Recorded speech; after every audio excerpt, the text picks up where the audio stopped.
The 4 things that I will typically cover. Again, ideally we've got enough weeks or months to plan for this, but there are 4 things that I'll be covering off as part of a bit of a race plan.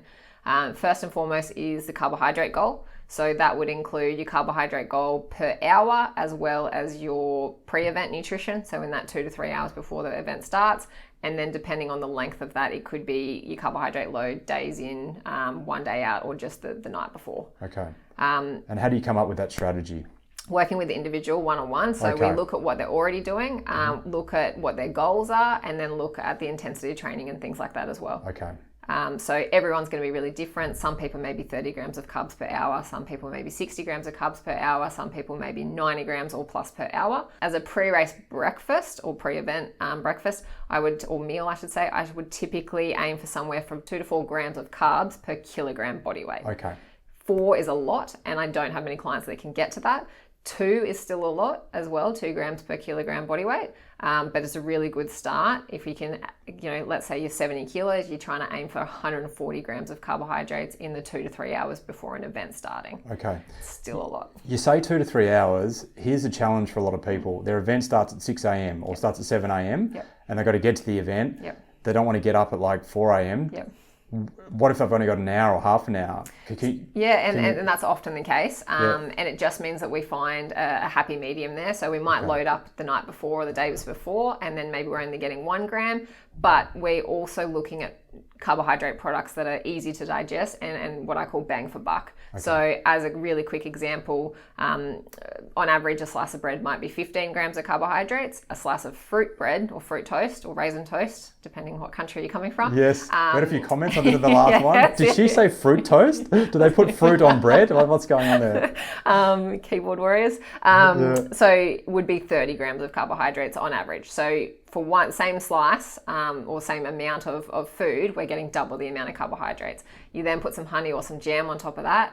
Without feeling super full and heavy, we're still getting a very rich source of carbohydrates. So there's some really good strategies we can use there. Dried fruit versus fresh fruit, for example. A little packet of sultanas is 30 grams and a large banana is 30 grams of carbs.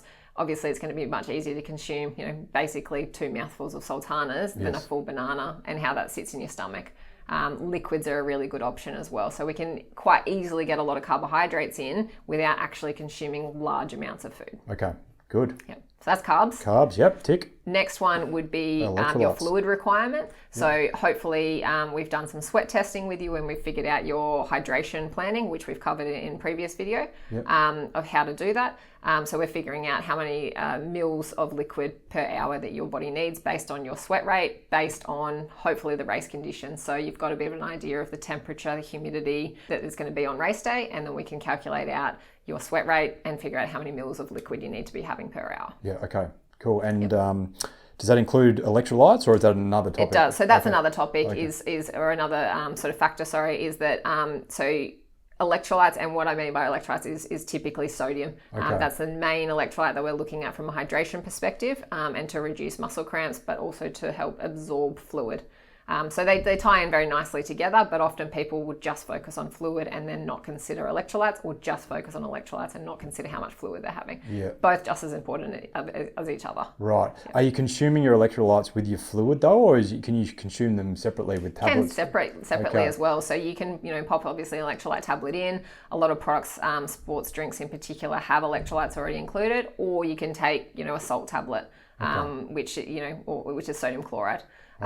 So everyone's really different of what products they use, and this is kind of the map that we will make as a sports dietitian of how do we plan out everything. We want to try and keep your race plan as simple as possible, because obviously on race day you're just focusing on racing and you're not trying to do a mathematical equation as you're competing.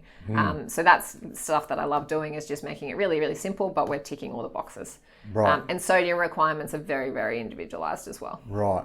Would you recommend, as a generalization, if if we can, people to take a sodium tablet before an event? And depends if they're a heavy muscle cramper as well. So if that's often the case, then yes, they can take sodium leading into an event. Often people will try and load electrolytes leading into an event, but the kidneys will often flush that out. So keep in mind that typically we can only sort of sodium load or electrolyte load in the sort of 2 to 3 hours before an event as well. And it can be quite dangerous if you're just taking large amounts of sodium for the sake of it. So keep that in mind, as it's not more is better. We want to make sure that you're taking the right amount for you. Right. Okay. And number 4. Final one, yes. So final one is supplements. So once we've ticked off carbs, we've got your fluid requirements and we've got your electrolyte requirements, then we start getting into your performance supplements. Everyone's very different. Caffeine is definitely one of my favorites, which we've covered in a previous video as well. But that may include nitrates. It may include creatine leading into an event. It may include bicarb on the day of an event as well. So there's a number of different things that we can look at. Caffeine being my favorite. Okay, when you say nitrates, you're talking about beetroot juice? Absolutely. Okay, yes. And how would you take beetroot juice? Again, very, very dependent on the person. I like to use a bit of a loading protocol. So sort of 5 to 6 days out, you would take a single nitrate shot or beetroot shot, and then 2.5 hours before the event as well. Right, okay. Yep. And you mentioned bicarb.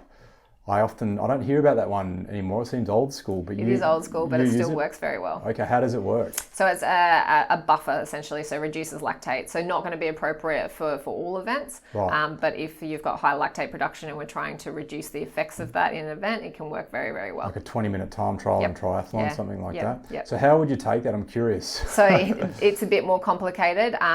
It's loading. Again, you can do an acute load or you can do a chronic load. It's got to be mindful that it can affect your gut, and it's probably why a lot of people don't use it, is because it can be associated with GI discomfort. But you basically are taking it starting from about 3 hours out up until 90 minutes out from an event, and there's a set sort of ratio of bicarb that we're taking based on that person's weight. Something that you would work with a professional to figure out what your requirement was. Yes, and this is the gut training scenario that you talked about. You'd want to try this one before event day? Absolutely, definitely. Yeah, not something you would try on race day. No, absolutely. All right, so they're the 4: carbs, fluids, electrolytes, and supplements.